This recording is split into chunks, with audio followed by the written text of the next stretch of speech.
Hi, my name is Jordan Veldy, and this is my Physics 1 Lab 5 falling slinky.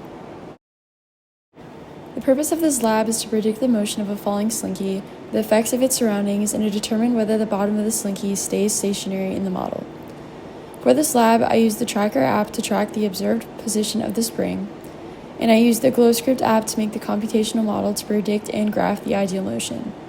The overall results from this lab is that the bottom of the slinky stays stationary. For this lab, the system was the slinky and the surroundings was everything else. The variables in this lab included the initial position, the final position, the average velocity, the net force, the force of drag, and the force of gravity. The assumptions I made during this lab was that the motion of the slinky is moving in two dimensions, x and y, and that the slinky is behaving as a point mass. The fundamental physics concepts covered in this lab include Newton's second law, which says that the system change in momentum is proportional to the net force applied.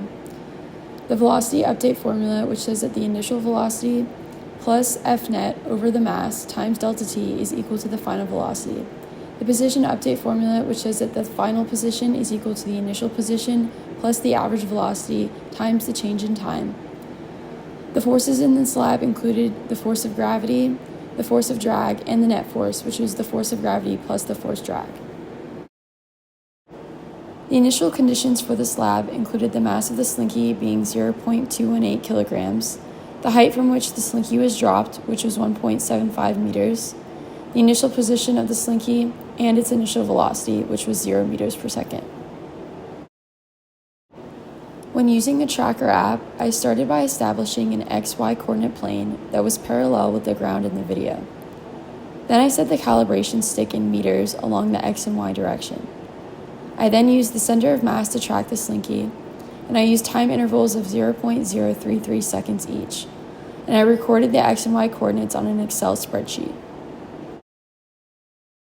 In the GlowScript app, I edited the code for the initial conditions, including inputting the ball's mass, the ball's initial position and velocity, delta t, g, the unit vector for the positive y-axis, and the b value. I then edited the code for the while loops. I started out by calculating the net force, and then I used Newton's second law to first update the object's velocity and then to update the object's position. I then did t plus delta t to advance the clock and update the object's track. Then I edited the code to plot the position of the velocity on the graph. I did this for both of the while loops. These are the results from the data. As you can see, the observed versus predicted position were very similar. The observed position can be seen in orange and the predicted position can be seen in blue. Possible sources of error could have included that there were external forces acting on the slinky that were not accounted for in the model that affected the motion of the slinky we observed. Additionally, I could have inaccurately placed the center of mass of the slinky on the Tracker app, which would have changed the results. Follow-up questions for this lab. Why does the bottom of the slinky remain stationary?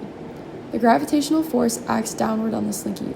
However, this force is counteracted by the tension force of equal and opposite magnitude. Therefore, the forces in the y direction cancel out. As long as the slinky is long enough or has a large enough spring constant so that the tension force cancels out the gravitational force, then the weight will remain stationary until the top of the spring reaches it. What if we put a large weight at the bottom? Would the spring remain stationary? No, the spring would not remain stationary still. When we add the larger mass, there is a stronger force of gravity acting on the spring, and the spring force would no longer be able to counteract the gravitational force and cancel out the forces in the y direction.